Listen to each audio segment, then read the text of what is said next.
I really came into that situation extremely complacent, and I didn't think of those dangerous cues or those signs that were there. He were clearly giving them off. As far as back when I had that feeling, I'm glad I moved. As far as back as that, if I had to put that together, the call came out, how he was acting, hand in his pocket, his jacket, all of those dangerous cues that he was giving off. Maybe I could have done something different to maybe adjust my tactics or something like that. You know, but yeah, I wasn't thinking about it, and I get to that part in a second too, because me and him, I actually shot him with the taser too. We ended up pulling the trigger on each other at the same time. Welcome to Game of Crimes.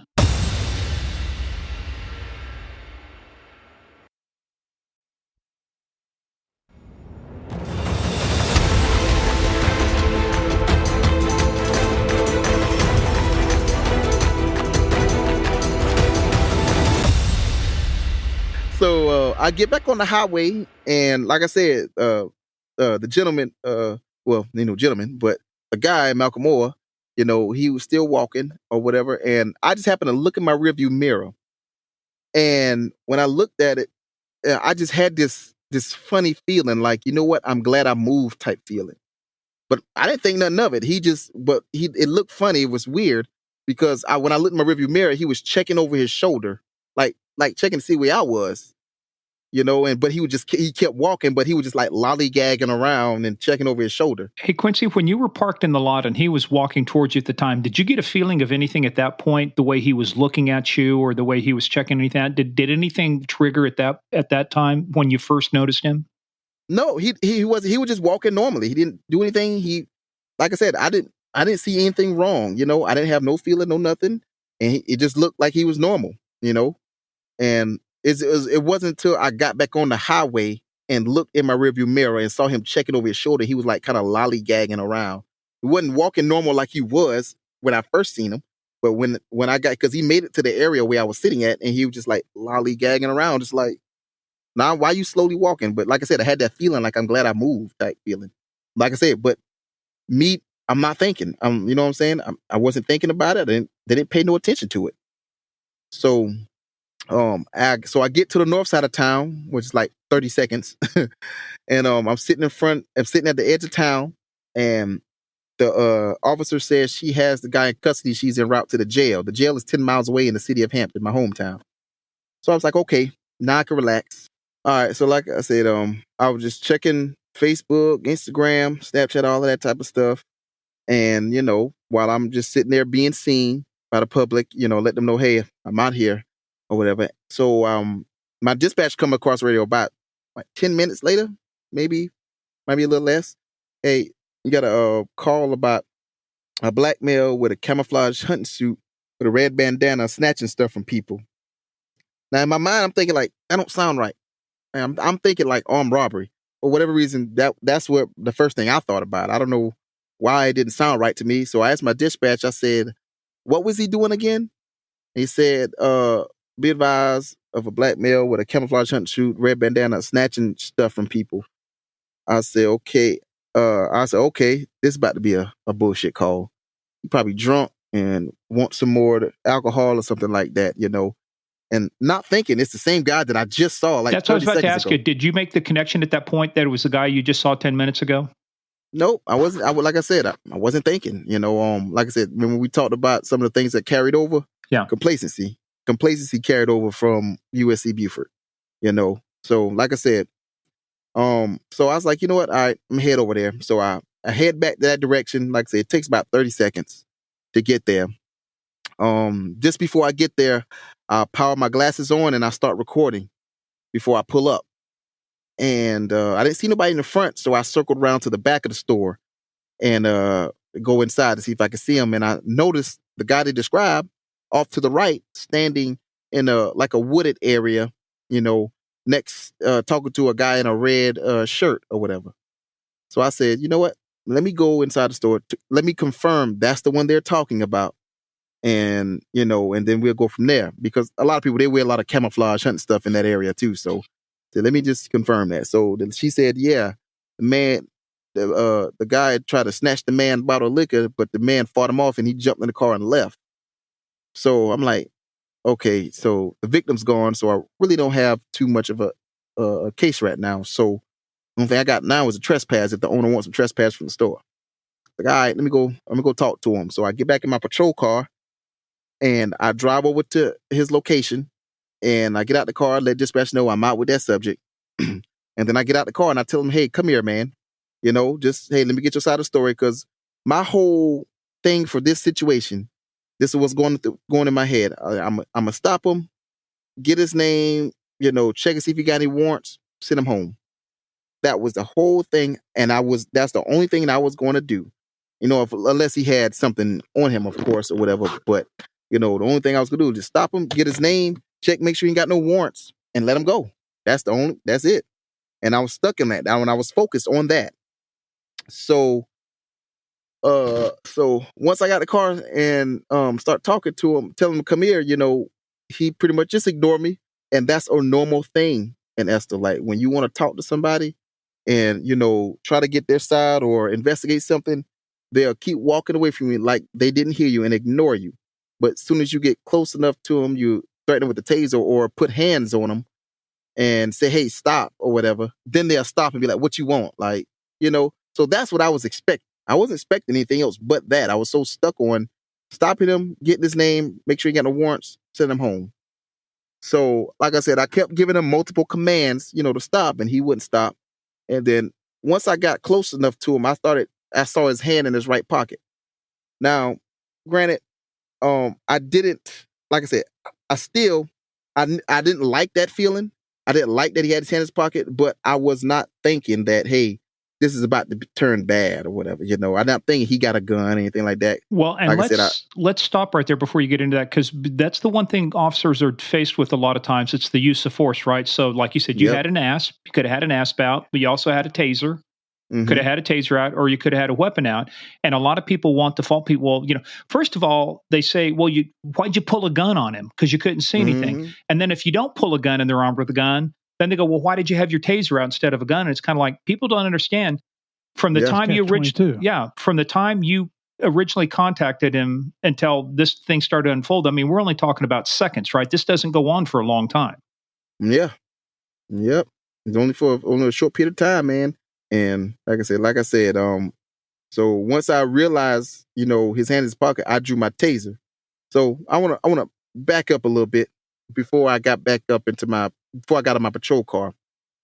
So a lot of people ask me, why didn't I draw my weapon and why did I draw my taser? So one of the reasons why I chose to draw my taser, the way the call came out, him snatching a bottle of liquor. Not a call. I'm going to pull my weapon out on somebody. I mean, basically, it's a shoplifting or, maybe, a low level offense at that point. Yeah. Petty larceny. That's what it would have been. If that, but like I said, the victim didn't stay around. He left and then he didn't report it. So not really much I can do other than trespass at this moment. So next thing, next thing it is why I didn't draw my weapon. He was just walking away.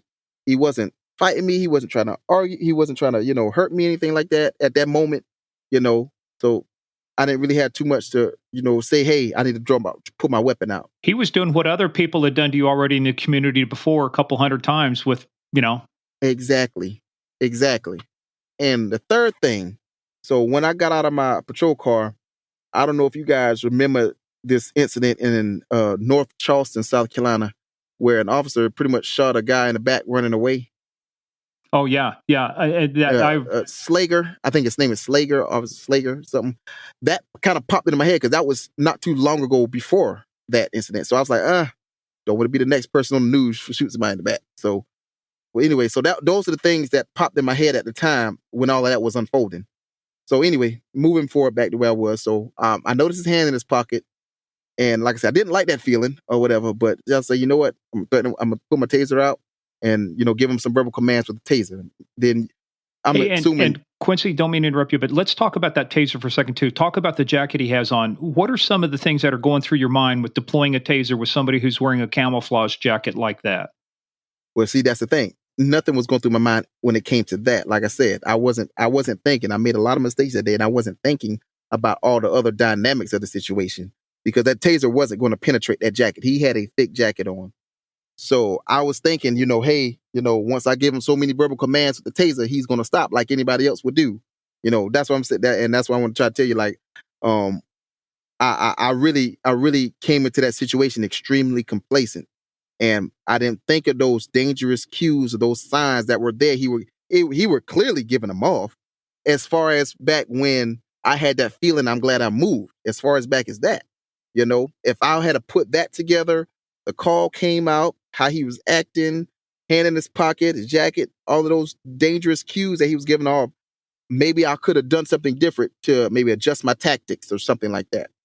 You know, but yeah, I wasn't thinking about it, and um, I get to that part in a second too, because me and him, I actually shot him with the taser too. We ended up pulling the trigger on each other at the same time. So, but anyway, did the spikes hit? Yeah, he drug my taser into the woods. Yeah, but they didn't penetrate and hit skin at all. Nope.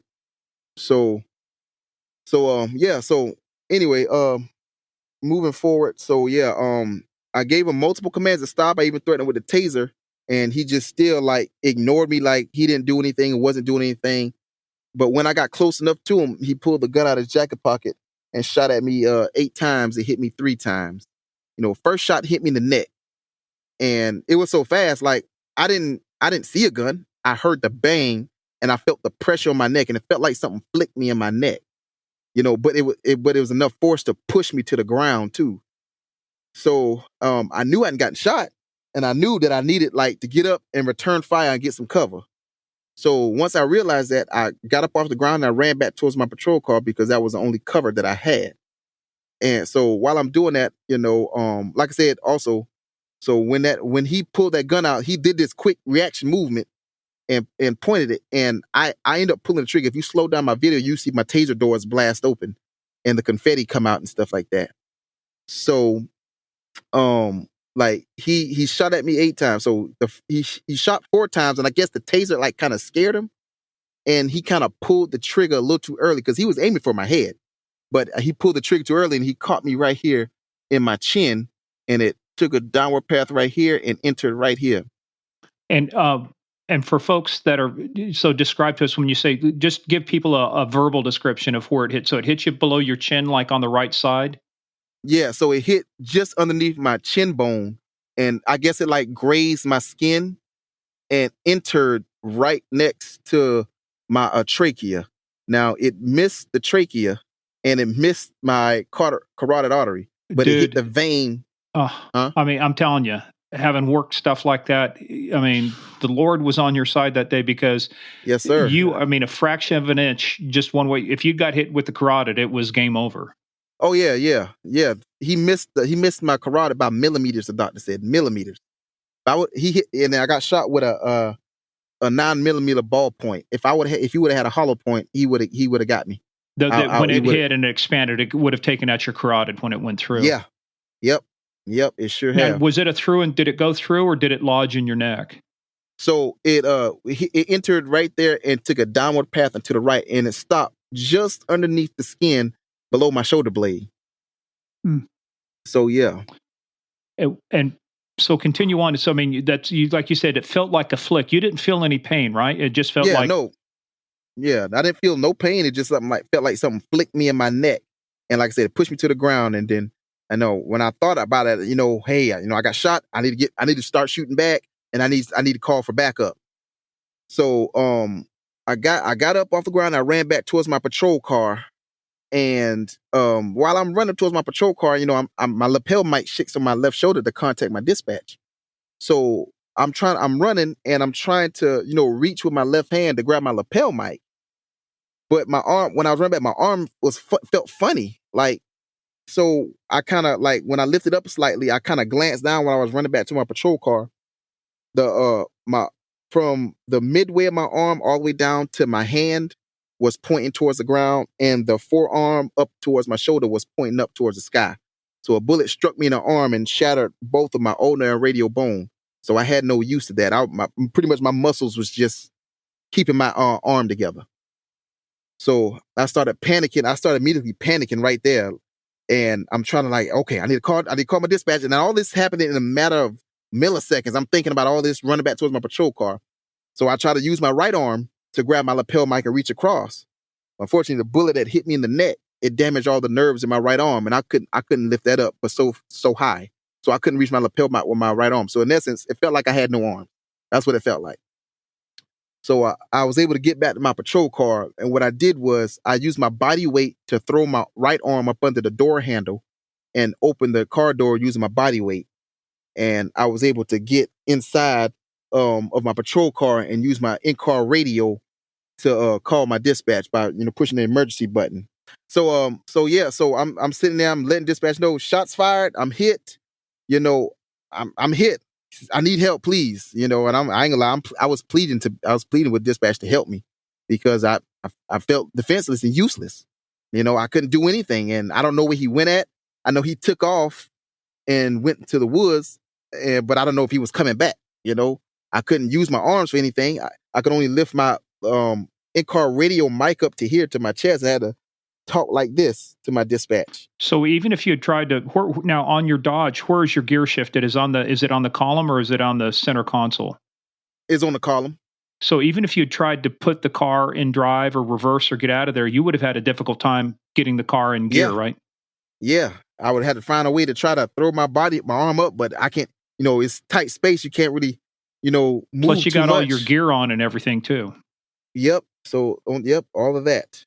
Did you have enough control in your right hand to pull your weapon? No, I couldn't. I couldn't lift up like this. I can barely, like I said, lift. I had to use my body weight to lift my arm up like this and stuff. So, yeah, I didn't have no use of anything, man. And to your point, this is reminiscent of Kevin Apollina's. Claudia's case. Claudia Apolinar, yeah. Well, she had both arms broken and was able to put a tourniquet on her partner's arm who'd been shot as well. But it was difficult. She shot through the jaw, through the arm. He was shot really bad in the arm, and trying to get that tourniquet on. But man, I'll tell you, that's one of the things. It'd be one thing is if your right arm was still serviceable, as they say, you were able to pull a weapon or defend yourself. But when you're to that point, it feels like now you're like a Tyrannosaurus Rex. It's like you got nothing there. You got legs, but you got no arms, and just the feeling of thinking you have to throw your body weight to open up the car. I mean, but you do what you got to do to survive. Yeah, man. So, but you say one thing on that though, and I want to ask you about that. You do make, and this is a statement we've heard from other officers, especially ones that died. They say, "Tell my family I love them." What? Yeah. To that point, after you've been shot, what made you think that? Was it the shots to the arm, or at what point did the shot through the neck start bleeding enough, or start becoming noticeable enough that you notice that you've been shot through the neck now? Well, I never did. I knew I got shot in the neck. I never saw a whole lot of blood. So thing about it is, the doctor said, he testified that when I got shot, my vein immediately clotted. That's what kept pressure on it, sealed my vein, and I didn't have a lot of blood bleeding. But when I got to the operating table, that's when it burst open. So, like I said, a miracle right there, man, a blessing. But so it was at this one point, I thought, but I didn't know all of that. I'm thinking in my head, I got shot in the neck. He hit that major artery. I'm about to bleed out any second right now. And I just like, you know what? Yeah, this probably about to be the end. So I said, dispatch, I want my family to know that, listen, like I'm thinking of you guys, at this moment right now, so, I know y'all gonna be, in my mind, I'm thinking, I know y'all gonna be sad, but just know that I love you guys. And I actually thinking of you in my last moments. So I wanted dispatch to let them know that I was thinking of them in my last moment, How much pain were you in right now? Physical pain? Right now? No, I mean, during the shooting. At that point. I still had no pain. Like, I didn't have pain until I was actually on the way to the hospital. Because a lot of times the shock will do that. The initial shock, just you don't feel that. Yeah.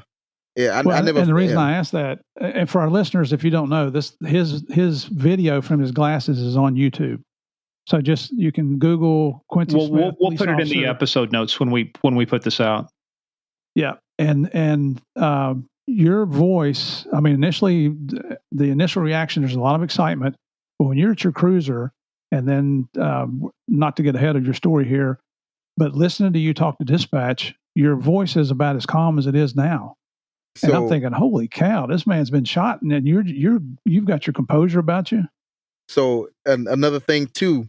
So I get at some point just before I gave that statement, tell my family I love them. So I had a flashback. Like I was sitting there, and I can't tell you where it came from, man. I had a flashback, and it took me back to my senior seminar class in college, where my research was. And then my research was people's perception of police. And for what I did for my research, I made a collage of videos of good things police did, bad things police did, dangerous things they encountered, such as getting shot, stabbed, and all that type of stuff. And what I would do, I would get people's initial perception before they watch these videos and after they watch these videos. That is a great project. Yeah. I really enjoyed doing it, but saying I've seen a lot of videos, man, and like it did have me thinking like, dang, do I really want to get in law enforcement? But I still had that drive. I still want to do it.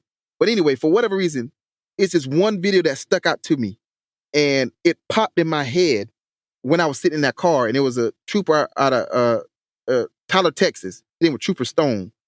Pretty much, he stops the car, and 2 cars, he finds drugs and alcohol and guns and stuff like that. When he was about to arrest, the driver, him and the driver was on the passenger side, and he had a passenger inside the truck. The passenger pops the door open, distracts Trooper Stone, and Trooper Stone loses control of the driver's hand. Driver reaches in his front waistband, pulls the gun out as well as the passenger, and pretty much end up shooting point blank range to the face. Shot him like 20 times, and you could hear him on the radio, help, help, and this and that, and telling his dispatch, help, I've been shot, Tyler, I've been shot, this and that. For whatever reason, that popped in my head, and at the same time, something in my mind told me, he said, listen, you need to control your heart rate and control your breathing. Slow your heart rate, control your breathing. And for whatever reason, something clicked. And it's just like, that's what I started focusing on. I started focusing on, controlling my breathing, trying to lower my heart rate. And that's pretty much where that came from right there. It was unbelievable. And then I just got to say this because I've been dying to hear your story here after I watched this video. In fact, we were recording this morning, and I was telling Morgan about what I was watching today. But I'm watching the clock on your video, and it's like 10 minutes before I hear the first siren coming. Yeah. And ladies and gentlemen, when you're in dire need like that, 10 minutes is like 10 days. Yeah, I mean, it's a 1 lifetime. minute seems like an hour. It is. It's horrible. Yeah. It's horrible. It's a terrible feeling. So let's step through that for a little bit, because you're back in your vehicle now. You're obviously scanning there. You're wondering if this guy is coming back. They've got help that's coming on the way. Where is help coming from at that point? What do you hear, at least over the radio? Because your nearest backup's got to be, 10 miles away or something? So, yeah, the first unit that I remember responding that came on the radio was Hampton. They're called hotel units. When my best friend also works at too. Thank God he wasn't working that day, because they wouldn't even tell him what was going on. They told him to get dressed and go to town. But anyway, as soon as that emergency button come on, everybody in the woodwork started popping up. Dispatch, I'm 17, dispatch this, that. I'm 17, I'm on the way.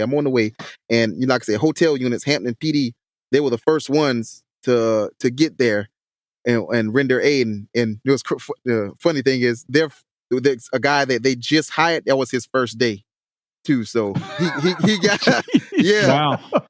And let's say he's not an officer no more too. So by the way, well, let's talk about that in a second. But let's talk about that intervening time. What are you doing during that time? Like you say, you're trying to stay calm, trying to control your breathing and your heart rate. What kind of things are going on? Because look, like Steve nailed it. 10 minutes is an eternity at that point. You think 2 minutes is a long time? 10 minutes seems like forever. What was it? What were you doing during that 10 minutes? I was focused on my breathing. So in the video, you'll see a bystander, Mr. J. Tompkins. He was actually working on the convenience store he was a carpenter working on their bathrooms for them. And he said he just happened to get a tool. He was going to his truck to get a tool out. He saw me, trying to stop the guy. Oh, excuse me. But he wasn't thinking nothing of it. He grabbed the tool, was about to walk back. And then, he heard the gunshots and he looked around. He said, I was acting funny. So he had initially thought I shot the guy. So when he came over he said he came over to check on me to make sure I was doing everything right. Like, I wasn't trying to cover nothing up. And then he saw me. He's like, oh, he shot. And then, so he tried to do the best he can. He's like, I don't know no CPR or no first aid. Like, what can I do? I was like, can you just talk on the radio for me, man? Or whatever. So I tried to tell him some things to tell him, to let them know what they needed to know. And, what were you he's telling like, him? Tell us, given the description of the suspect, your status, what are you trying to communicate at that point? Yeah, just giving them my status. And because at one point my chest felt like it was like getting crunched in for a little bit and it felt tight. And I was telling them, hey, can you tell them I'm having trouble breathing or whatever. And I said, can you help me get my vest off? He helped me get my vest off. And he's like, just be calm, man. He tried his best. I would say him being there just kept me calm, man. Just, listening to me, just honestly. And what I tell people, he was just pretty much being a friend until I passed away. That's pretty much what I felt like he was there for, just comfort me as much as he could. Because he was giving words of encouragement. He really was. Yeah. And because when I took the vest off, he said, where you shot at? I say, where my shot? My shot in the chest? He said, oh God, no, it's in your neck. Like he saw it because they said my neck was like filleted open. Like he can see my trachea. Like, yeah. So because that kind of alarmed me a little bit. I said, that he kind of panicked me, but he calmed me back down again or whatever. And then he started, like I said, just talking to me on the radio, telling them, I guess, tell dispatch updates or whatever I try to tell him. And, and he, like I said, that's pretty much, I was just trying to focus on my breathing and, my heart rate, trying not to panic, trying not to elevate my blood pressure and anything like that, because I honestly, because the doctor said I should have been died in like seconds, honestly, if he would have hit my carotid artery. I wasn't thinking about that. I'm thinking about, okay, I'm bleeding out still. I'm going to be dying in a second. But no, I never did. And thank God, praises to him, man. Because like I said, he kept me. He kept me. So you're going through that. Tell us about what it feels like now when you hear the sirens coming. How does your mind change? How does your attitude change? Now you're starting to hear the sirens coming before the first hotel unit from Hampton shows up.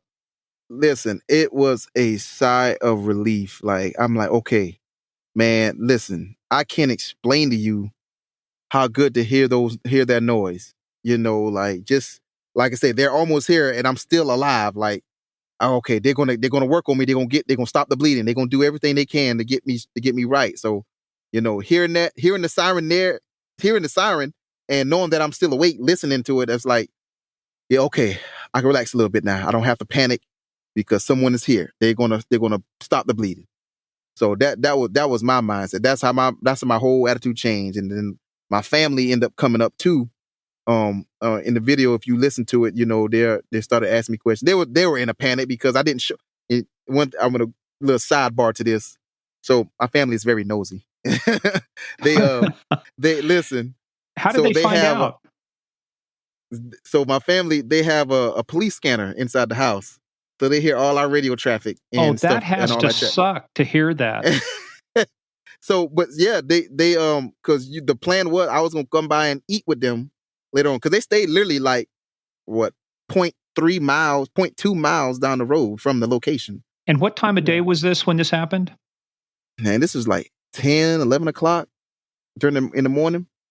So they heard all the commotion. They knew I was working, but they didn't realize, what was going on. They knew I was working, but they didn't think anything about me. So I guess they, of course, being nosy, they wanted to see what was going on, and when they got there, they saw me laying on the ground and they started running up, calling my name. And, Mr. Tompkins trying to, keep them calm and as well as me, tell them, just keep him calm. Like he's breathing, just, and like I said, they came over and said a prayer over me. And, and I think that's another part of the reason why I'm still here. Yeah, the first female there was extremely excited. Yeah, and I'm listening to it on YouTube, and I'm thinking, just cool it, just be quiet. He's doing good. He's doing good.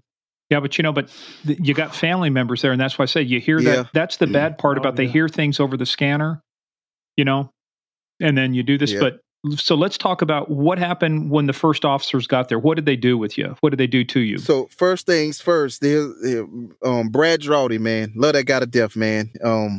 He was one of the first guys that got to me. First thing he said, Quincy, you okay, Bubba? I remember that. I was like, yeah, man, I'm good, man. Like get my glasses, secure my glasses. My body camera is on it. Whatever. So let's stop right there. When did it trigger in your mind that I got this all on video? I mean, because did your glasses come off during that, or did you have them on when you got back into the car? Yeah, I had them on the whole time. That whole time, they never came off or anything. Like I had them on while I was laying on the ground, all of that type of stuff. I guess when the ambulance and stuff, when it was working on me, I realized, oh shoot, my body camera, my glasses. Hey, get my body camera, my glasses. My video was on my glasses. Get it? And they took it. They put it on my seat of my patrol car. And then, like I said, while they was working on me, trying to get me, I guess everything stabilized, my arm and whatever. They put me in the ambulance and they say, how do we look at the video? I said, the cord is inside my car. You got to hook it to the arm or something like that. You got to hook it to the arm and plug up to the computer. You'll be able to get the video or whatever.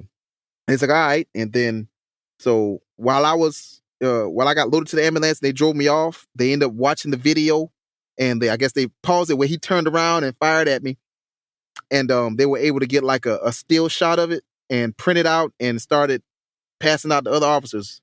And from what I was told, man, they had over 100 officers packed into a 3 square mile town. So they had officers from outside the state, even from Georgia coming, Georgia High Patrol on the way coming to help out and find the guy, and people from an hour and a half to 2 hours away coming to help out and stuff like that. So, when that emergency button went off, a lot of people in the surrounding areas heard it. And it came through their radio channels, and they started sending people. Everybody started coming. That's the way it is, man. That's the law enforcement culture. We're going to help one of our own. Yeah. How'd that make you feel, knowing that all those people are coming and nobody knows who Quincy Smith is? Man, I can't express to you how good that felt. To, like, people care about me. To know that I got people that don't know me that's willing to come help me. And, help get this situation under control and, help give me medical care and stuff like that, man. Like, I'm beyond blessed and thankful, man. Like, I really do. People don't understand. Like, I really do appreciate everyone who was involved in that day, man. I even went out and called a few agencies. I don't know if I got to call everybody, but I called a few main people that was there, the surrounding counties and stuff, and talked to their sheriff and told them thank you, thank their officers and people that I've seen throughout the time, just thanking them for coming to me and helping me, man, because that really meant a lot to me. I got goosebumps here just thinking about what you went through. And I kind of want to make a point. I want to make it delicately, but I think it's something that's got to be said, because a lot of times cops do get a bad rap. They think, like you were saying, somebody accused you of being racist, and here you are, black guy. Yeah. Nobody stopped to ask what race you were. Nobody stopped to ask what gender you were. Nobody stopped to ask what your preference was. All we heard was officer down, and people got into it, and they said, we're coming to help. It doesn't matter who. You're one of ours. You wear a badge. We're here to help. Yeah. Yep. That's what, and I got to tell you, man, being in retirement, that's what you miss. You miss that camaraderie, that brotherhood, and that sisterhood that goes along with it. If I could show you that same thing, dude, I got goosebumps just sitting here talking about this stuff, because it's like, but you know what? Yeah. This is what you're sworn to do. And the other thing too, people go, well, how come you don't get this kind of response to, like if a citizen got shot? And I think what we got to do is let people know is that if you are an armed individual and you're willing to shoot an armed, well-identified police officer, you will shoot other innocent people. You won't stop to do that. So that's why this person has to be taken out, found. I don't mean taken out like literally, unless they want to accommodate us, but I heard it as DSAF did society a favor. If they did society a favor, but the point is that if they're willing to shoot innocent civilians, or cops, they're willing to shoot innocent civilians, and we got to stop that at all costs. Mm-hmm. Yeah, and why is this guy out on New Year's Day? I mean, there's not a lot of people out. Why does he feel the need to be out there with a gun? It's not because he's a good person. I mean, is he worried about somebody attacking him? Or is he out there planning crimes just like he was committed. That's just the beginning of what he was going to do that day. And I know you said that you kind of felt from complacency, but I think the one thing you did, looking back on it, I want to talk about going to the hospital. We're going to get into your rehab and getting back to work. But reflecting on this right now, if you had stayed sitting where you did and then not left, do you have an idea? Do you have any inkling what he might have done or what might have happened? Oh yeah, I thought his whole intention was to shoot me sitting in the car. That's what I don't know. But thinking about it and thinking about that feeling that I had and how he was acting when I looked in my rearview mirror, I think the whole intents and purposes was for him to shoot me, period, that day. And thinking about it now, I talked with some people about it. They believe, honestly, it was a setup. Because it kind of, now everything kind of looks like he lured me back to that area. Because if you was going someplace, you was walking out of town, and then all of a sudden you go back to the liquor store and do something, and then you stay around, and then I come to talk to you. Do you pull out a gun and shoot me without warning? Well, look, the number of ambushes on police officers has gone up, like year over year. This is not, folks are thinking, oh, that's just a fairy tale. No, it's not. There are people out there who are making calls to lure you in. This is a perfect example about, you don't have to be in New York City or LA or Houston or any major city throughout the United States or anywhere in the world for violence to be, dealt out on a police officer. Yep. Here you are in Estill. Is that how you say it? Estill, yeah. Estill, South Carolina. One officer on duty, and here's a jackass. I mean, a legit bad guy looking to kill a police officer just out trying to do his job. Well, that's violence. Oh yeah, no, but look, the moral of the story is that one of the guys is free and one of them's not. And you survive, obviously. But let's talk about that road now, because now they've got the picture. They're looking for this guy, but you're headed to the hospital. What's the ride like, and what's it like when you get to the hospital? What happens? So I don't remember too much as far as when I got to the hospital, because they put me under. But Where is the hospital? Where do you have to go? Savannah, Georgia is a 50-mile ride. You had to go across the state line to get to a hospital. That was the closest. They wanted to airlift, and they called for a chopper, but apparently the weather was too bad. I don't remember. I remember it being a little cloudy, but I don't remember, weather being bad. But they said they couldn't use the chopper or whatever, so they loaded me in the ambulance, drove me to Savannah, Georgia. I bet you had an escort. Yeah, they're thinking the same way, man. I'm like, there better been a police escort. Like, get the hell out of the way, people. I think so. I'm not sure, because I think everybody was still tied up. I'm pretty sure they probably did. I don't remember, but I know I did actually call my mom from the ambulance. I asked, before I even did that, I was like, hey man, because I honestly I still kind of had a little feeling like I'm not gonna make it, but I felt better being in the ambulance going, and I was asking the paramedics. I was like, listen, I want you, don't lie to me. Am I gonna make it? Does it look bad? He's like, yeah, man, you look fine. It's fine, man. Like you're good. I said, man, don't stop lying to me, man. I know I got shot. For real. I literally was telling him, I was like, stop lying to me. I know it's bad. He hit me in the neck. I know it's bad. Tell me the truth. He's like, no, you're gonna be fine, man. I'm like, all right, man. I said, listen, can you get my phone out my if I die, bag? I'm going to come back to life and kick your ass, you son of a bitch. yeah. So I was like, can you get my phone out my clothes, man? I need to come. I need to call my mom or whatever. So because I know my mom already heard. Someone already called her, and sure enough, she did. I heard on the phone. I mean, my mom, she's livid. Like she's so many emotions going through her. Crying and stuff like that. I'm like, Mom, listen, I'm alive. I am fine. Okay. I'm on the way to the hospital. Okay. I see you when you come down or whatever and whatnot. So I spoke with her. I had to calm her down a little bit, and her and my stepmom and whatnot. And, she felt a lot better after hearing my voice and not knowing what was going on. So, cause I listen, one thing about my mom, man, listen, if y'all ever heard about my mom, she runs the city. I'm telling you. She is crazy in a good way and bad way. Well, I mean, you got a mother's love. There's nothing in the world like it. Oh yeah. And her baby, you're an adult man, but you're still her baby. Oh yeah. But you know what you got coming too when you get better? You got an ass chewing coming from mama. Oh yeah. Oh yeah. Oh yeah, but anyway, But go back to the, so you don't remember much, but you call her on the way. How long does this conversation last? honestly, I don't remember.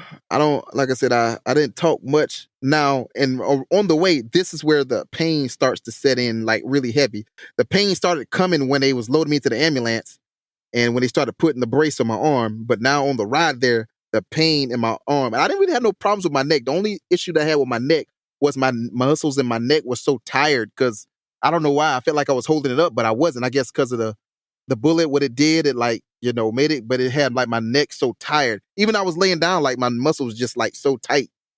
So, but my arm, oh my God, that was extremely painful. I had the pain just shooting me in my arms, and I was like, I couldn't do it. They had to call ahead to the hospital to get approval to give me fentanyl or whatever to help me out with the pain and stuff like that.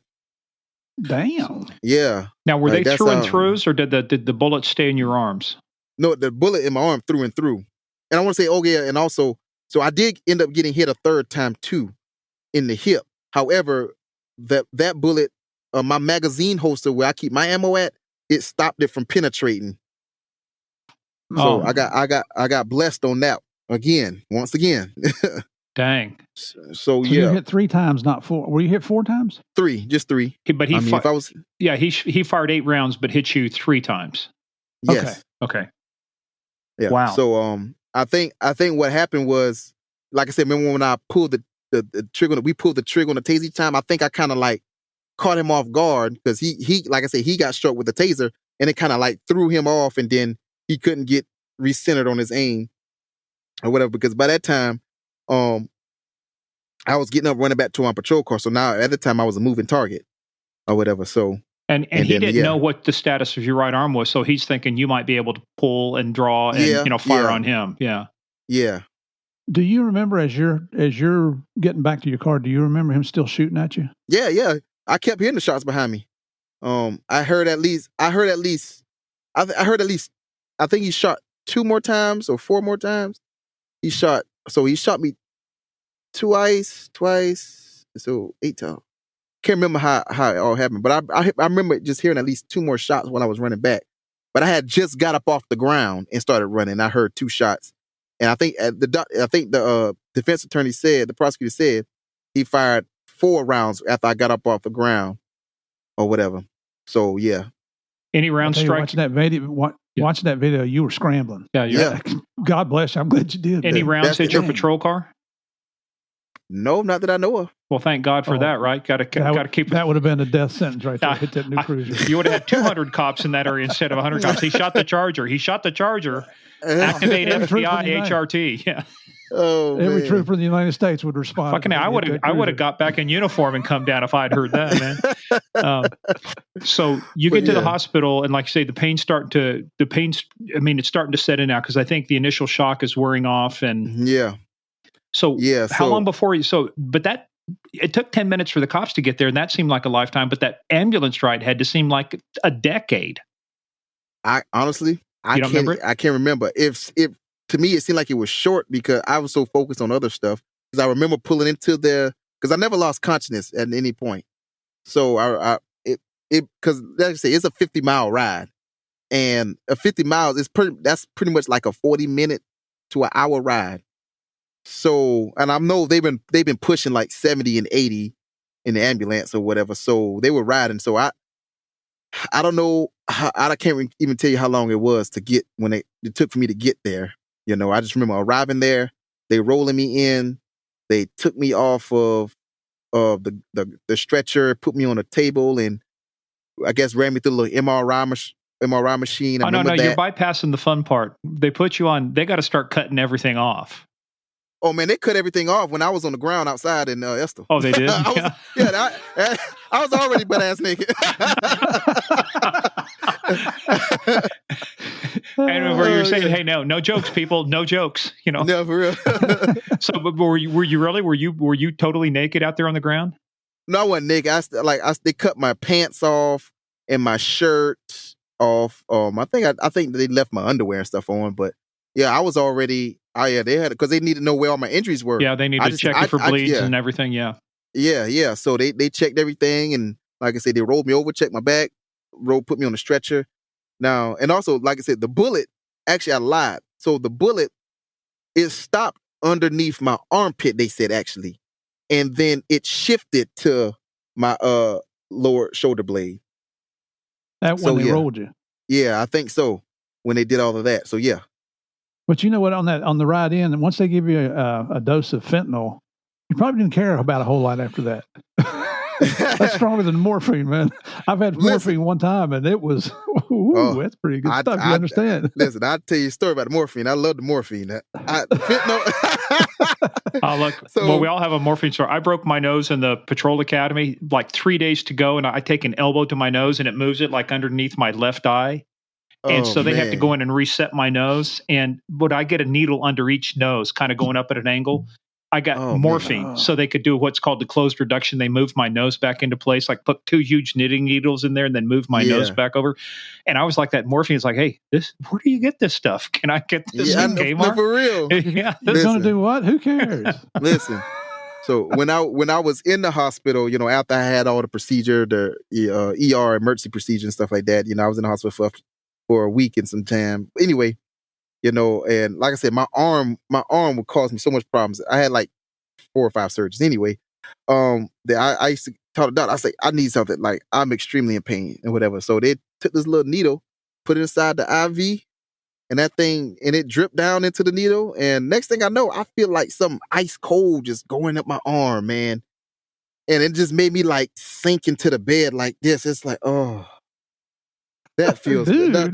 Listen, I understand addicts and why they feel, but But let's not skip over too much. We're skipping over a lot. So let's go back to the surgery. How long are you in surgery? If they tell you later, I don't remember. I don't remember how long I was in surgery for. Honestly, all I know is it was daytime, and I could have sworn when I woke up it was nighttime or something like that, getting close to dark. What's the first thing you remember when you wake up? I had my family there. I was like, I don't remember. I don't remember. Who was it we're talking to, Murph? Was it they woke up in the hospital, but they're surrounded by all the flowers? Maybe it was Claudia, and she thought she died because she thought she was waking up in a mortuary because of all the flowers around her. She goes, am I dead? Is this the funeral home? You got to have a morbid sense of humor. But your family was there. That was good, right? Yeah. My family, my friends was there. My aunts and my mom. She had like a 12-hour ride. So she was on the way. And my friends came by and checked on me, man. And like I said, all my family pretty much was there. They said the hospital was packed.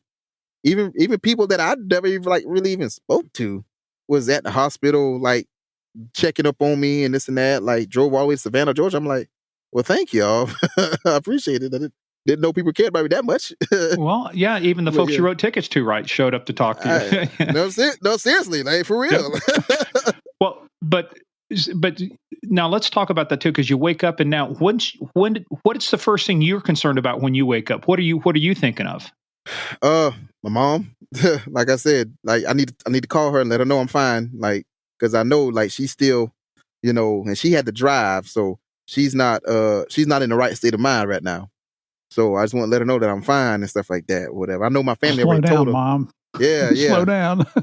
It's like a 12, 13-hour ride. They say she made it in 10.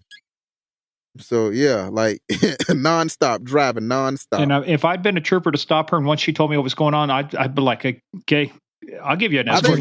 I think she did. I think she said she did. She got stopped a few times, and she told them, and they pretty much, all right, go ahead. Like, just be careful. Yeah, be careful. Yeah. So yeah. When's your first concern about whether or not they caught the guy? Were you concerned about it that night, or when did that come up? Well, my chief came in and told me we got him or whatever, so I didn't even have to ask, so whatnot. From the shooting until the time they caught him, how long of a time was that? They said 2 hours after it happened. So 2 hours. Did they give you any details where they found him? Did he resist? I heard they found him up under a house, at a family's house or something like that, or something. That's how I remember I was told. Did he still have the gun? No, he ditched that. He ditched the gun. Was it ever located? No. Mm-mm. Yeah, he had too much time to go hide that thing, or probably gave it to another family member who took it somewhere and did something with it. And he did. We did. He did. Because they got the jail call, and he was telling his girlfriend, "Hey, go get my jacket from such and such. You know who I'm talking about. Like, he wouldn't give any details or whatever." And she's like, "Yeah, I know. I got you." So we know what that meant. How many episodes have we done, Steve, where we talk about this stuff and they always, at least this guy knew, they record the calls out of the jail. Mm-hmm. Which tells you he's probably a repeat offender, right? Has he got a felony record? No, from what I remember, no, he didn't have a felony. He had like a misdemeanor charge that he was already out on bail for. Like, but really? it was nothing like larceny or something like that. Petty, So we'll talk about him. Let's talk about him towards the end because I want to focus on you right now and your recovery. So you're in there. When does the doctor come in and start telling you about your injuries and stuff? In other words, when do you start getting a full a debrief on your injuries? Probably later on that night, because he came to check and see how I was and stuff like that, and then he came in because they didn't work on my arm yet. They was more focused on my neck. He told me they wanted to make you sure can fix your arm anytime. It's that neck. Yeah. He said that was he more focused on. So he's like, it had like a little drainage tube in my neck with a little bubble at the end that was, draining all the excess stuff out and whatnot. And like I said, this right here is pretty much a scar right here. That's where the surgery. That's where they conducted the surgery to go in or whatever.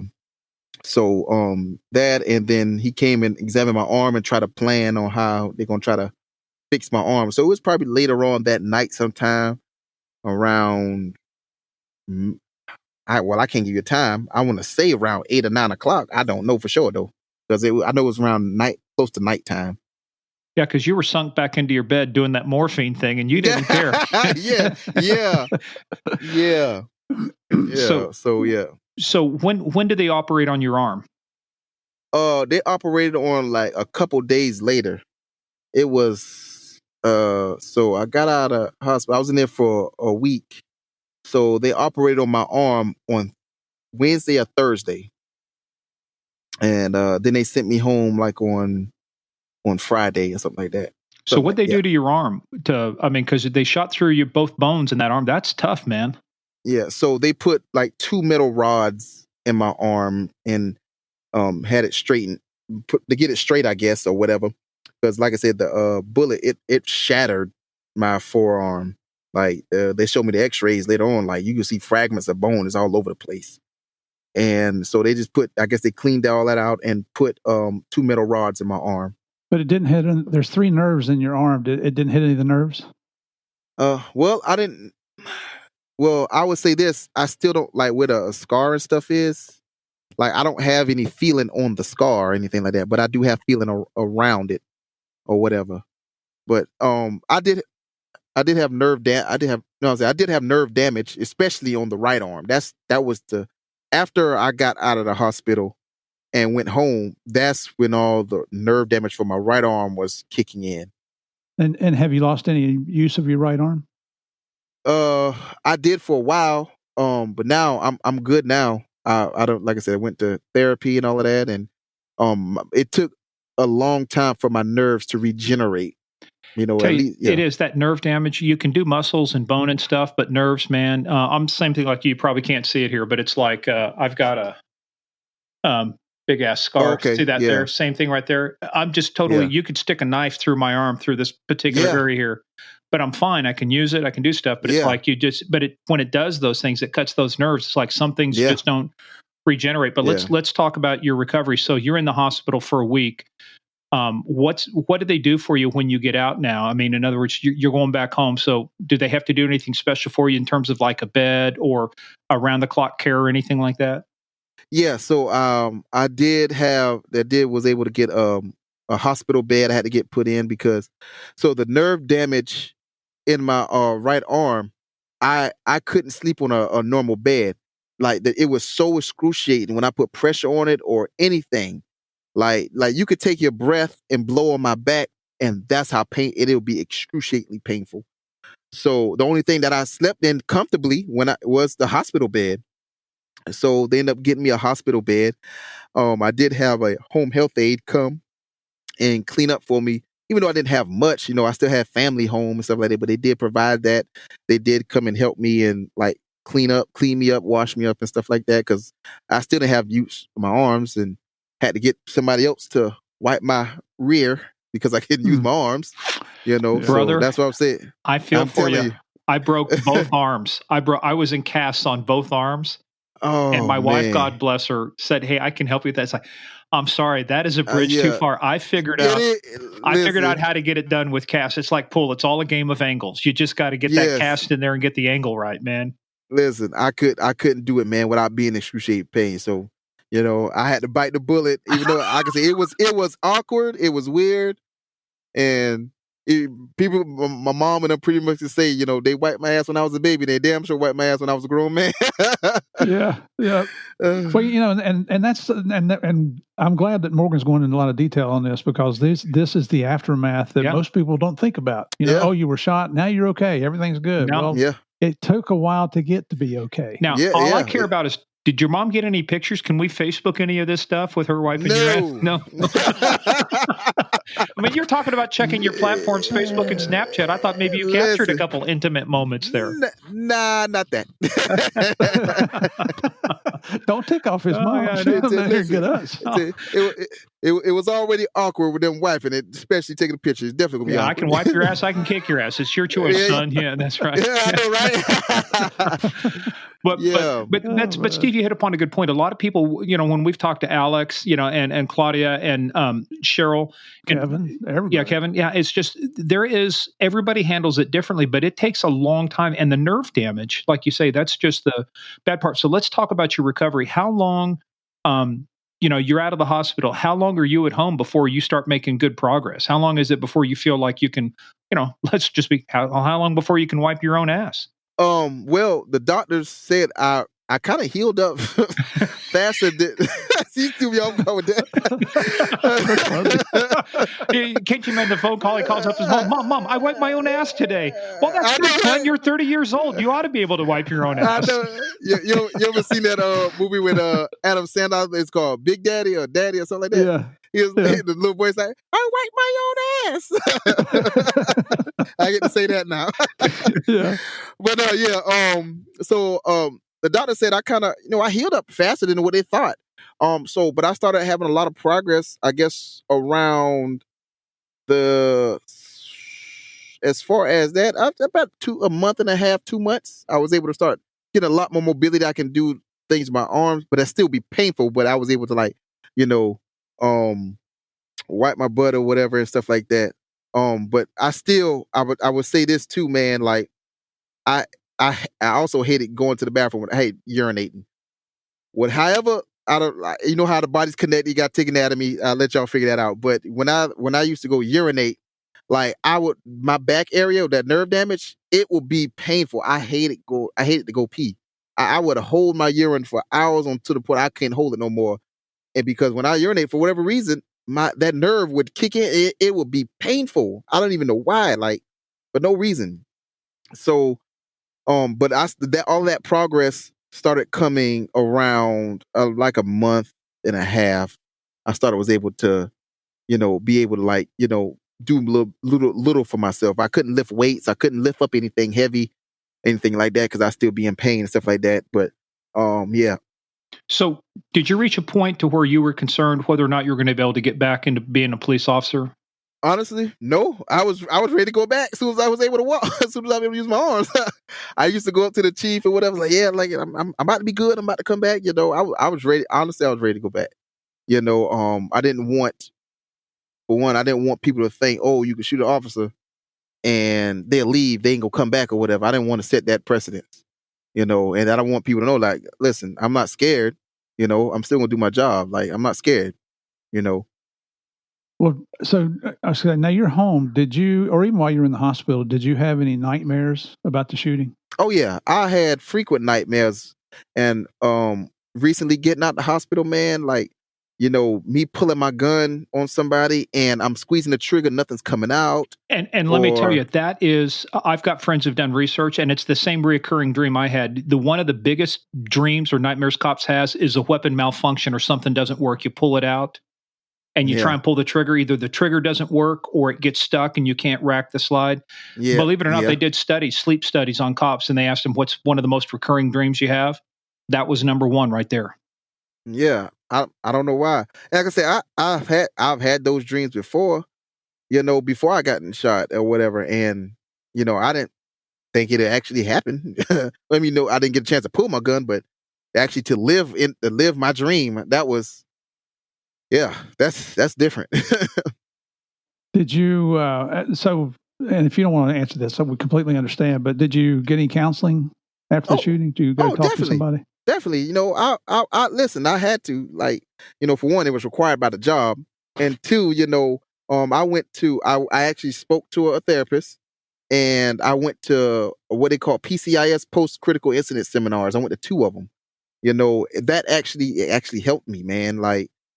Being around other officers who've been involved in critical incidents like that, man, letting them talk about it and me being able to talk about it and, listening to them and getting ideas on how to deal and cope with, what happened with me and stuff like that. That was a benefit. So I'm not ashamed to say, hey, I went to a therapist and got help, I didn't have no bad thoughts like, I want to kill myself. None of that. I didn't have no drinking problem. I just, like I said, I had the nightmares and, and that's pretty much was my biggest thing, man. Or me, not being scared when I do go back to work. Cause I did want to go back, Yep. Steve, I go back to episode 46, Ted Dolan. That's the same thing he talked about. His boss finally told him, you need to go to this. He went to that post-critical incident seminar, and that's what he said. It changed his life. Just the things you learn, the coping skills you learn with stuff like that. Yeah, it's one of my, you don't know this, Quincy, but in 1989 down in Miami, my partner and I got into a shootout with a guy. My partner was hit twice with 45 caliber slugs in the right arm. Wow. And I wasn't struck, and the informant was killed during the shootout. And, the manhunt goes on. And then when that calms down, a senior agent comes by one day and nobody had told me to go to counseling. And I started as a cop in 1975. And, back then, if you went to counseling, you were a wimp.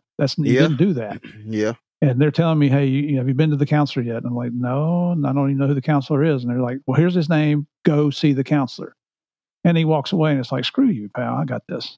Yeah. Well, I tell you what, I can't tell you how many years later I would still have bad dreams about my partner, Kevin, being shot in the line of duty. And you have that survivor's remorse. Yeah. So as I progressed through the agency with DEA, when my guys were getting shootings, you damn well bet they were going to counseling. And whether they wanted to or not, I'm taking you myself. And I did. I sat right in the room. I didn't go into session, but I sat outside to make sure everybody went in and had their session. And guess what? Quincy? So we had Kevin on episode 5, which was back July 19th. He was one of our first episodes. That was the first time in what, Murph, 20 years, 25 years, you and your partner had actually talked about the shooting? Yeah, the shooting was summer of 89, and we didn't talk about it till last year. Wow. I mean, we were big time drinking buddies and everything. He was single, and but my wife would bitch at him about being drunk and driving, just like she would me. And there was the story though about him tripping over and falling. What was that? Falling into your house? He tripped over. Yeah, we took him. Well, we had a little bit too much to drink one night, and we came in, and I said, just go in and sit down in the family room from the carport, And he walked in there and tripped over air right on the floor. I think she threw him out of the house at that point. But back to our regularly scheduled. She drove him home. Yeah. Got rid of him, threw his ass out like Pam did with her soon-to-be husband. But Quincy, but you're going through this recovery period. But like I said, maybe I should have asked it a different way. Was there a point with your injuries where you thought, I know in your mind you said, yeah, I'm coming back, but did they tell you that, hey, you may not be able to come back, or the nerve damage may be too great? Or did you ever get a prognosis like that? Or was it always, no, you're going to be able to recover and come back to work? No, because after I got out of hospital and I went back for, I guess my follow-up, like a month and a half or whatever, 2 months, they said, you healed fast. You're healing up pretty faster than what I thought. So they didn't say, no, you're not going to be able to come back. Now, I did have issues with my left arm.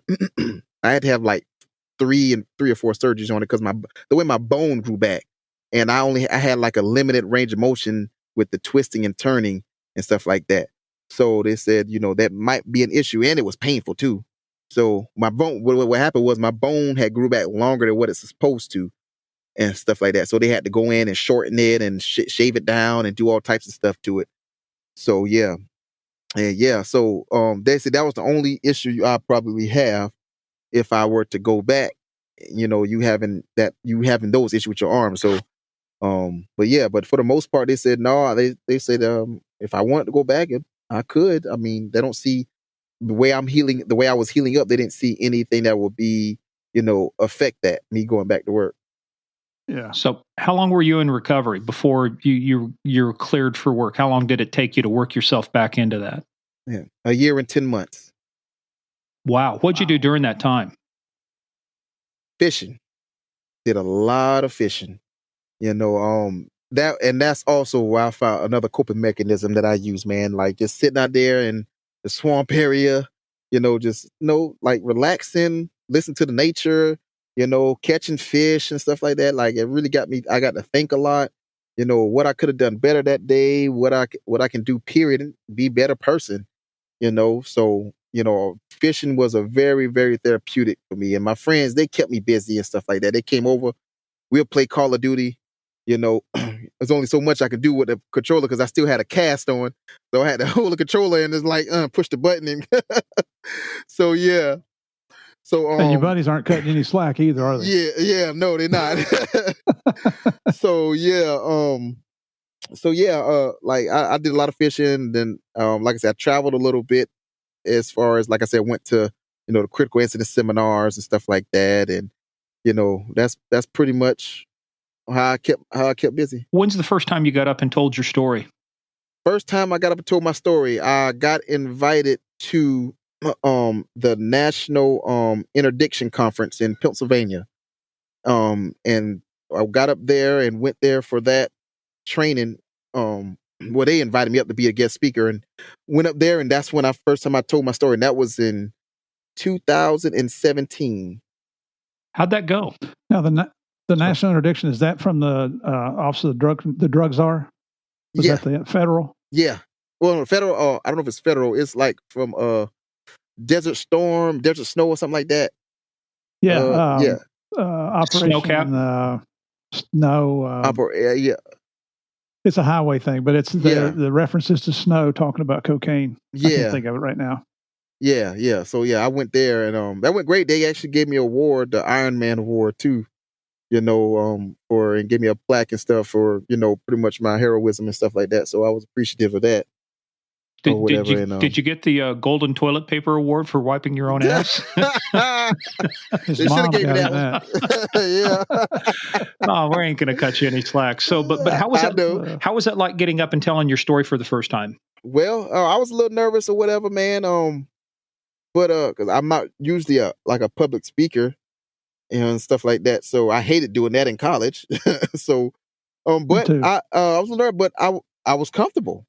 I was comfortable because I already talked about it in the PCIS things, so that kind of got me comfortable. And I'm telling you what happened to me.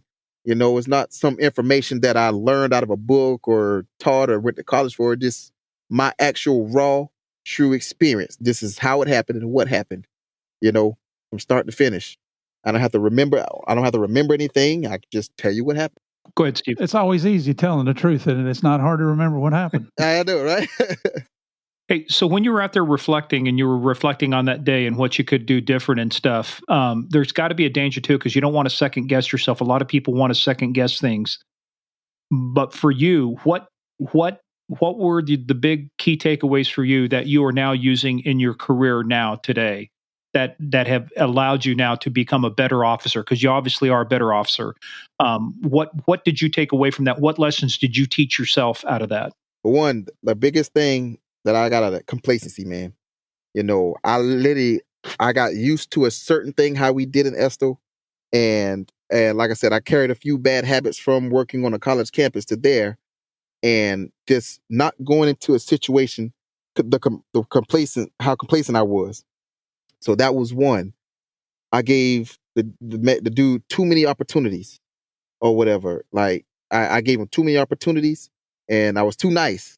I should have been a little more forceful as far as I should have at least, hey, pull the trigger earlier on the taser.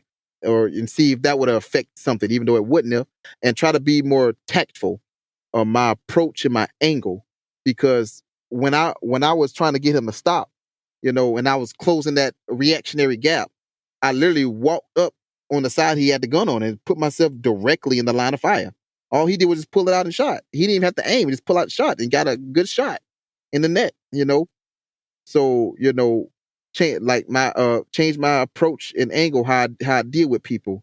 And I'm in an agency now where I do have backup too.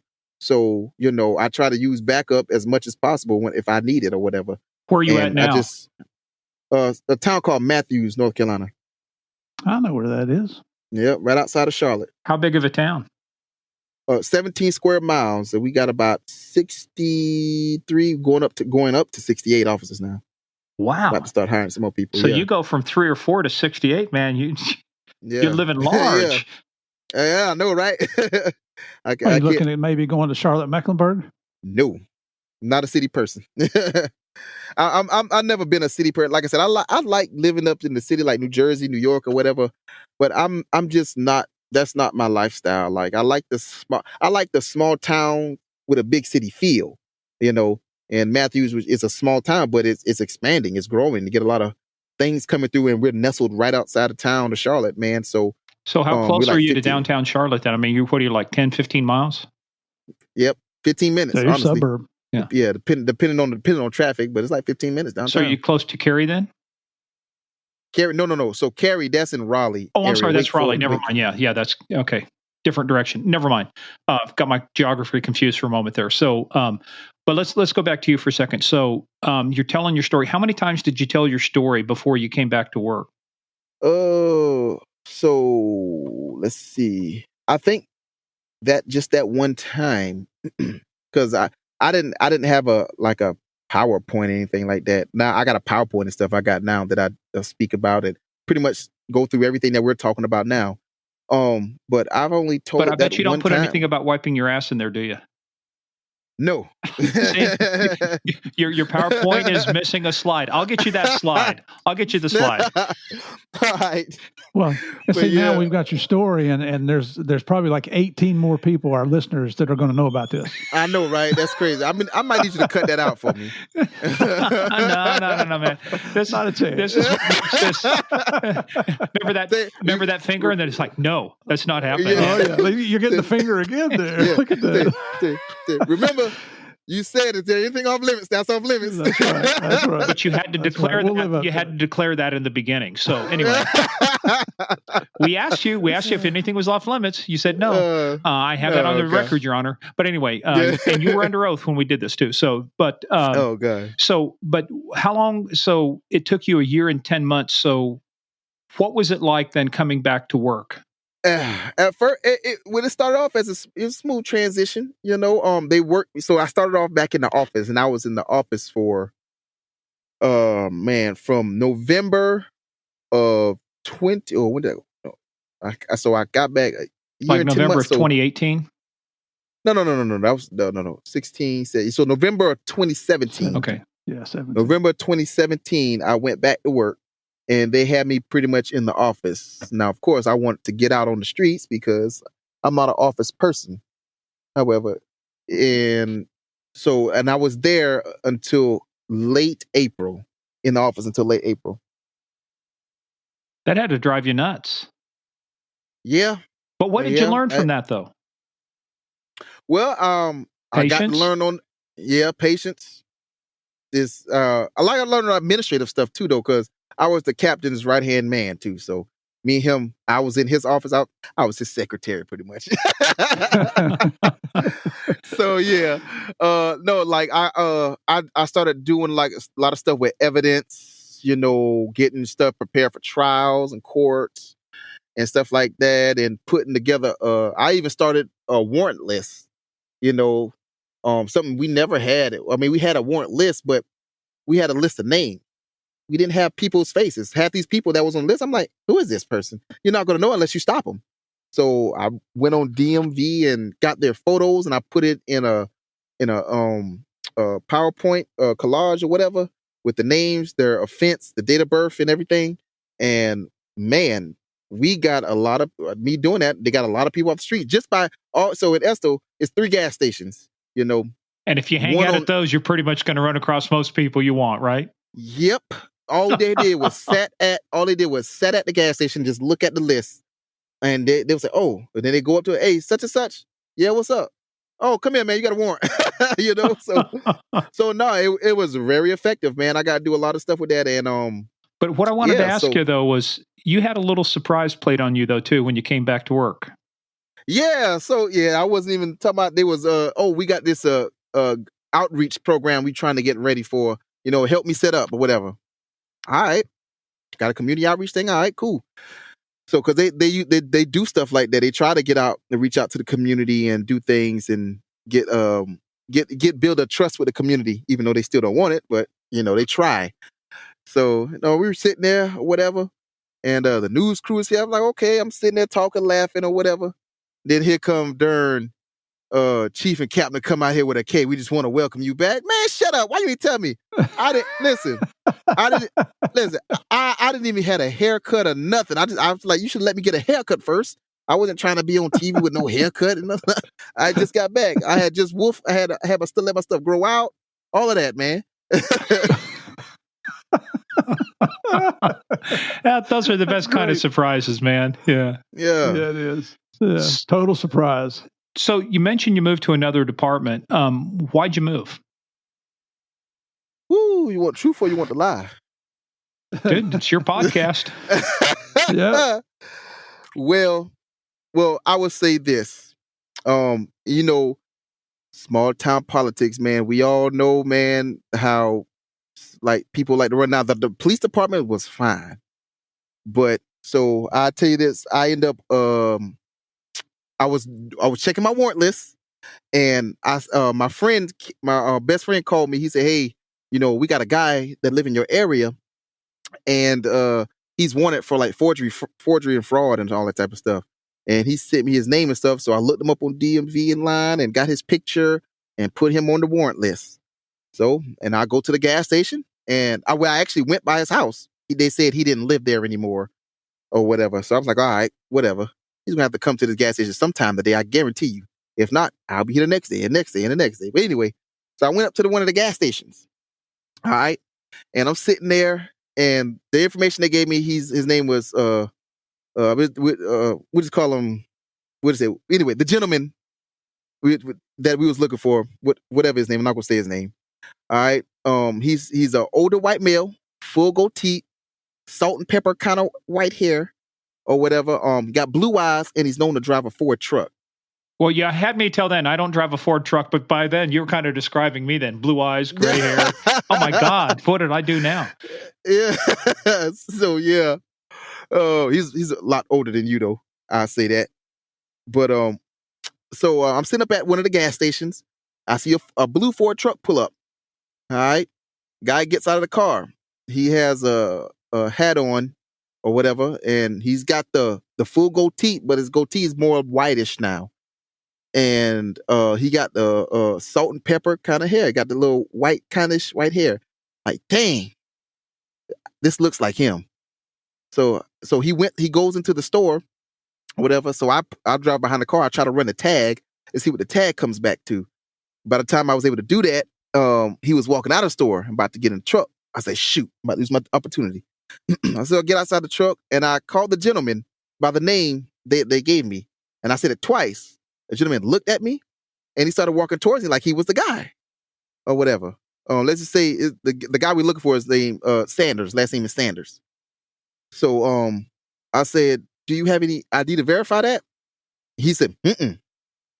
But you're driving a truck or whatever. And he said it in like a deceptive way. So I was like, all right, well, listen here. I'm going to detain you right now. I have reason to believe you may have a warrant or whatever. So whatnot. Man, he went ballistic. He's like, oh, do you know who you messing with now, boy? This and that, like this and that. Just going off like that privilege shit. So I'm like, well, tell me who you are. I don't know who you are. I ain't telling you shit. Okay, well, you're going to sit here until I figure out who the heck you are or whatever.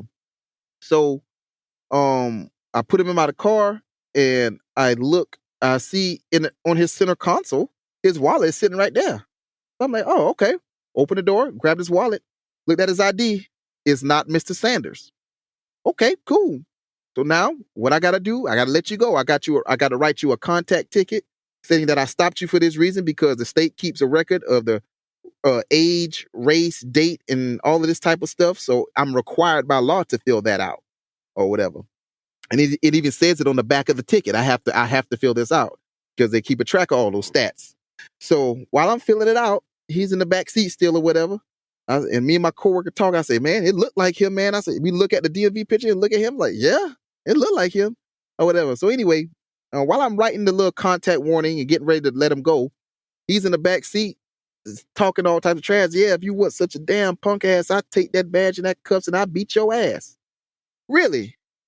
Now you're going to jail for threatening a public employee, you know?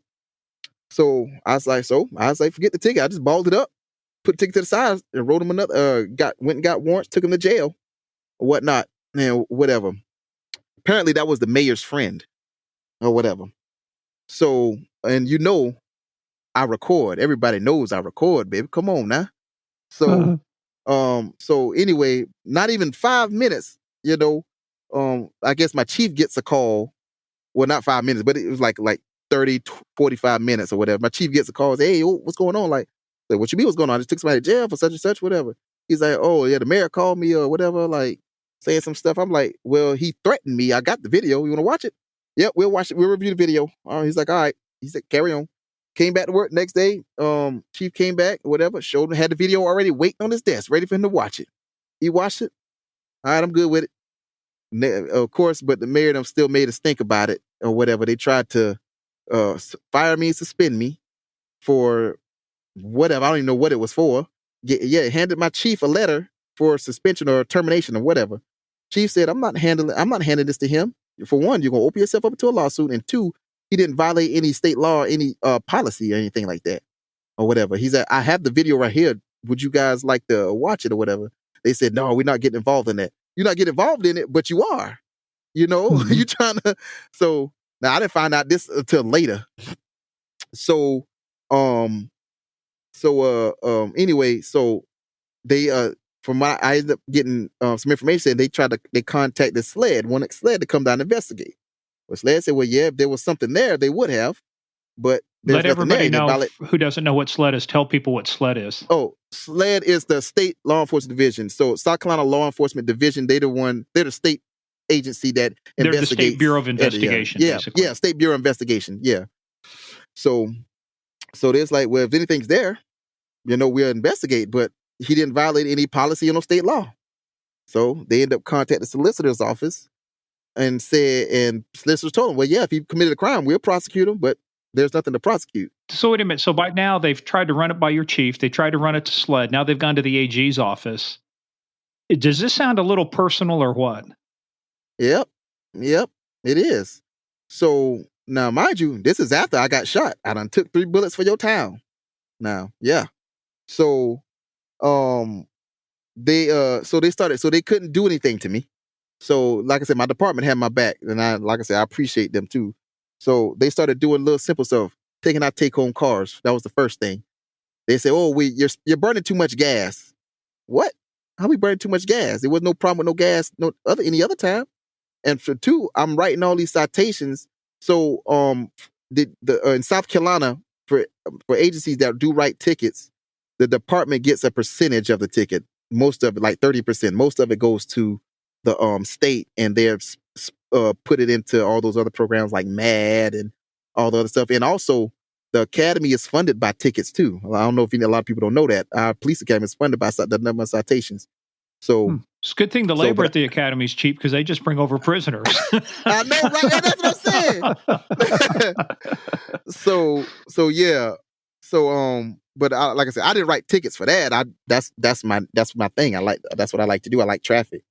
So, but anyway, so they would say, yeah, we're spending too much gas money and this and that, and they try to fudge the numbers and stuff like that to make it show that we were burning this amount of spending this money on gas. The chief had already did his numbers and stuff like that. It's like, no, that's not the same numbers. Like you're trying to run a game here. So anyway, they did that. Then they started cutting overtime. Well, the officers are burning too much overtime. Now, mind you, I had literally did we were so short at one point. We didn't have any officers. They wouldn't allow the chief to hire any more people. When we had a guy quit, well, he didn't quit. He couldn't pass the academy. They wouldn't let the chief fill that spot. So we had to work overtime to cover the shifts to be 24/7, law enforcement. So they had to figure out a way to make the shifts work, and they started giving us some crazy schedules. I end up working I think like 60 hours of overtime at one point. Holy cow. And Jeez. yeah, and sometimes I would even donate time. Like chief would say, "Hey, we need help." I wouldn't even put it on my time card. I'd just say, "Chief, no, I got you. This, don't worry about it. I know we short. I know we doing things. I wouldn't do that all the time, but I would do free hours, literally free hours for you, but I did it for the chief because I respected the chief and my other coworkers because you know what I'm saying. And I'm the closest one to town. I live 10 miles away. I can get to work at any point. So, yeah. So they started doing all that type of stuff, and at this time I had already told chief, like when I first started, I said my goal, I want to move to North Carolina at some point. I don't know when, but I do want to move or whatever. I just don't know when or where. So, I was like, you know what? I'm really tired of the back and forth. Like, I done put in so many hours to this town for free and just donate my time. I almost donated my life. And y'all giving me a big stink because of the mayor's friend is pissed off for him breaking the law. Like, and I took him to jail for that. I got it on video. You don't want to watch the video or whatever. But yeah, so I was like, you know what? I'm done fighting, man. I'm done fighting. I just want some peace, man. I want some peace. And I'm already working there. I'm already on high alert because I don't want what happened earlier in the couple years ago to happen again. So my stress level is always up here, and me working 60 hours of overtime, my stress level is I'm always in a stressful state. So I say at this time now, it's time for me to go. It's time for me to move on to do something different. And my girlfriend, she's a travel respiratory therapist, so she had an assignment in Charlotte. When I came to visit, she was around Matthews, and I liked Matthews. So I just so happened to look up to see if they were hiring, and lo and behold, they were hiring during all this time. So I'm like, this is a sign that God telling me it's time for me to go. So I applied, and I got hired within like 4 months. Wow. And that was when? That was 2020. So 2019 when I was going through all of that stuff. So yeah. So probably around October, November 2019. All right. So you're coming up on a 2-year anniversary here pretty soon. So Well, I found an article that talks about you being selected as a special recognition there for 1 month in Matthews. Oh, so yeah. Apparently what was that all about? So I'm on the traffic unit now. So back then I was on the patrol unit. I got a call about a lady pretty much in a wheelchair that was pretty much electric scooter that was pretty much stranded or whatever. She was trying to get to her family like in another part of North Carolina or in Virginia. So I went there and I was talking to her, and her scooter, her battery power on her scooter was running low. So it's like, oh man. So I took her to the Krispy Kreme where she was right next to. I asked them, hey, do you mind if the lady charge up her scooter so she can at least try to catch the bus to go downtown and this and that? They said, yeah, we don't mind doing that. So I was like, all right. So I sat down and talked with the lady, and we just started talking. She kind of reminded me of my grandmother a little bit too. So I was just sitting there talking, and she was telling me how she had to catch she got to catch the bus to go to Walmart, cash her check, which her check was about $50, catch the bus again to go downtown, and then catch the train to go wherever she got to go. And I started thinking about it. I'm like, $50 is not going to get you where you need to go. Like, you got to catch the bus and all this type of stuff. And I'm like, oh man, this she gonna have some issues. So and I'm sitting there thinking like, all right, I think I probably need to help her, like at least help her get downtown so that she won't have to spend all her money catching the bus. She was gonna spend all her money catching the bus to get downtown. and ain't no telling. And I looked up the train tickets. The train tickets are like $80.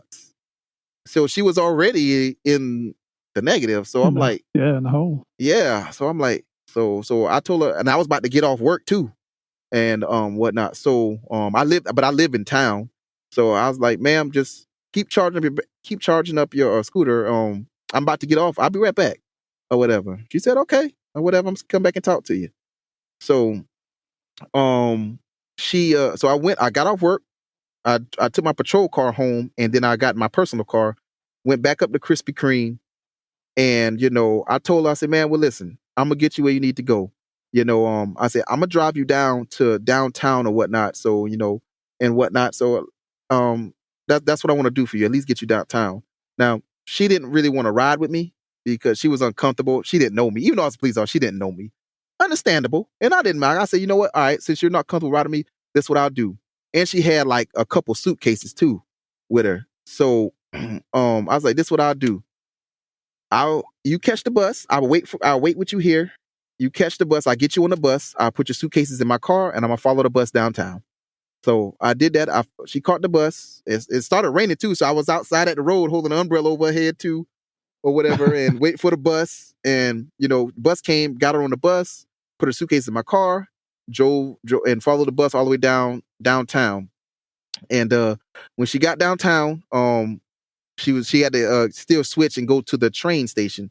And I still realized she still don't have enough money to whatever. So I gave her about like $100 and some or whatever, so she can at least get a train ticket and something to eat. So that's pretty much. And I told my supervisor. I mean, I told him this like a couple of days after. I didn't tell him, right away. I mean, I didn't do it to get recognition. I just, like it felt like it is. But he when I told him about it, he's like, you did what? And because he had told me before, he said, man, listen, you will go broke trying to help everybody here, man. I'm telling you. This was before, because I tried to help somebody else. I didn't do all of that, but I tried to help somebody else, give them a little cash to catch the bus so they got stranded in Florida. They got stranded in here because I guess they had a little dispute with their boyfriend or whatever, and he left her in North Carolina and went back to Florida. So I helped her my supervisor let me drive her with my patrol car down to the bus station or whatever. But he said, yeah, you go broke trying to help everybody here, man. Like, so. Well, dude, why don't you help somebody up here? I'm running a little short on my car payment this month. So, man, you can Venmo me. No, I'll just send you. Me too. Hey, listen, I need a little help now. Like you said, I went broke helping everybody. Hey, one thing, we're kind of coming to the end, but before we do that, you did mention one thing, and I want to circle back to it, because you said after your shooting, you talked about a murder victim that you held in your arms while they died. Let's talk about that. Where did that happen at, and what were the circumstances? So it happened in Estill. It happened not too long ago after I got back to work. Actually when I got back on the road. So we got a call about pretty much a home invasion that happened in Estill. Didn't know anything. We didn't know somebody got shot. So me and my coworkers, we head over there, running normal traffic, just regular driving. Get over there, I see a guy run out of house. His Hispanic guy run out of house. He was covered in blood. He's speaking Spanish. I couldn't really understand. He's like, but my brothers, they're in there. They were in there or whatever. So I'm like, what we got going on? Like, so I'm hosting my gun and following him because I don't know what he's leading me to. I just got out of this shooting or whatever. So me and my coworkers, we go in and we see two Hispanic males on the floor shot or whatever. One was still breathing, barely or whatever. And the sad thing is, he got shot like in the face, and it came out his neck, and that hit his artery, and that put me kind of back in. So I render aid or whatever. I try to do as much as I can for paramedics to come and whatnot. And but unfortunately he didn't make it. Like, he literally, I was holding him trying to do chest compressions when he was taking his last breath or whatever. So, and once the paramedics got there, I went outside, man, and I couldn't keep it together for a second because my coworker, he saw me like, yo, Q. I said, man, listen, I was just in this situation, man. I ain't gonna lie, I started crying. Like, I couldn't hold it. I was just in this situation, man. Like, he's like, man, listen, just get yourself together. Sit in the car, do what you got to do, get yourself together. And but I still had to work. I still had to do all that. I had to type up warrants and search warrants and all this type of stuff and get everything together. But that it kind of affected me a little bit being that freshly back too. It's only been like 2 years, and I haven't been up close to death again like that. But seeing it right there in my hands, like, it's just it really did. It struck me. It struck a nerve. Well, you were there for him the way people were there for you. Don't want to end on such a dark note, but it was like, but that was like, but this is one of the reasons we do the podcast. And it's like, we don't do preachy stuff. We don't do politics. We simply let people like you tell their stories. And it's exactly this, what I said I loved about your project. It's exactly the same thing. What they think they know, and then when they hear the stories and they hear people like your stories, it changes their mind. We've had, I can't tell you how many people write on our Facebook page, on Twitter, whatever else. I didn't realize the job was like this. I didn't realize cops had to do this. They have a newfound respect, and we're not here trying to change anybody's mind. No, I'm not here to change your mind. Just here to tell stories. Facts tell, stories sell. You tell your story, and you know what? It's your stories that changes people's mind. It's not a thing Murph and I are do. It's when we hear stories like yours, that's what changes people's mind. I got to tell you, man, just first of all, you're just a good guy. That's the biggest thing. Your mom raised you well, Thank you. and you're just a good-hearted guy. The things you do, I mean, you were designed to be a cop because you want to help people. You were there to do this stuff. And look, I'm just, first of all, glad the guy was a bad shot. Second of all, but I'm glad you were wearing body armor too, because you don't know. You got to wear that every day. And even though the body armor didn't play a role, you never know, right? I mean, it's you got to have that on. So, man. It's it's real common for people to call everybody a hero these days. If somebody just shows up for a job, it's like they're a hero. I got a paper cut. Oh, you're a hero. Yeah. It doesn't make you a hero. Yeah. But somebody that can face death the way you did, overcome it. You're blessed by the good man upstairs. It wasn't your day to die. I don't believe in coincidence. I don't believe in luck. I believe everything is done for a reason, and it's all part of his plan. And I mean, look, maybe his plan was for you to help that lady in that wheelchair that day, because that's a magnanimous act right there that you took. You had no obligation whatsoever to help her, other than being a good humanitarian, a good person, and having a giving heart, and that you have the gift of being a servant. And Morgan hears me preach about this all the time, and he agrees with me. I take the title of public servant as a badge of honor. And you are leading the way. You're setting the standard as a public servant on what we all should be doing to help our fellow man. Just because we carry a badge and a gun and we have the authority to put people in jail, that's not why we took the job. We took the job to help our fellow man. So God bless you, brother. Thank you. I was so excited to have you on the show here, and I just couldn't wait to hear the story, because I'd watched that video, and we couldn't even record this morning because I kept going, why didn't this happen? And I haven't seen the rest of the video yet. We got to get this shit over, and I want to hear the rest of the story. Man. Yeah. Well, folks, it's been an honor having you and on. folks can't see this, but this is me saluting you, Officer Quincy Smith, Matthews PD, traffic specialist extraordinaire. I know all that. Yeah, man. But hey, look, it really, truly, it's an honor to have people like you on, the people who were prepared to make the ultimate sacrifice. And like Murph said, wasn't your day to die, brother. You're here for a reason. We want to see you prosper and grow. Just remember, I will get down to Charlotte a couple times. I'll give you a holler, but remember this face. You don't write me a ticket. Just remember this face. Listen. Hey, after you meet him in person, you're going to want to write a ticket. I'm telling you. All you got to do, wear your seatbelt and drive. I give you 14 miles over. That's all I can give you. Oh, there's the that's pretty lenient. Yeah, you wouldn't. Exactly. You wouldn't make a state trooper in South Carolina with that kind of leniency. But no, listen, Virginia either. No, listen. Let me tell you something, man. If I go below 14, I would literally, as soon as I stop writing one, I would get back in my car and write another one. I can't. It's so much traffic up here. I just can't do it. So I try to help people out as much as I can. Then when I do, I automatically reduce it unless you're just a butthole. You're going to get a reduction regardless. Oh, you know what, man? Just stay tactical, stay safe, stay alert, and go home safe every night. Go home every night. Yes, sir. Night. All right. Yes, sir. We'll do. All right. Well, you hang on. Been an honor. Don't go anywhere. Everybody else, stay tuned for the debrief.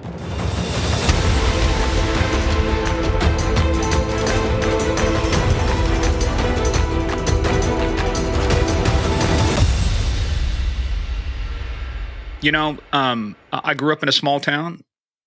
To think something like this would happen in a small town back then was inconceivable. It's still kind of inconceivable, but man, when you think and you look at that video, Steve, he was firing his taser at the same exact instant that guy was firing at him. But But let me tell you, here's the big lesson from Quincy, and this is why I'm so proud of him.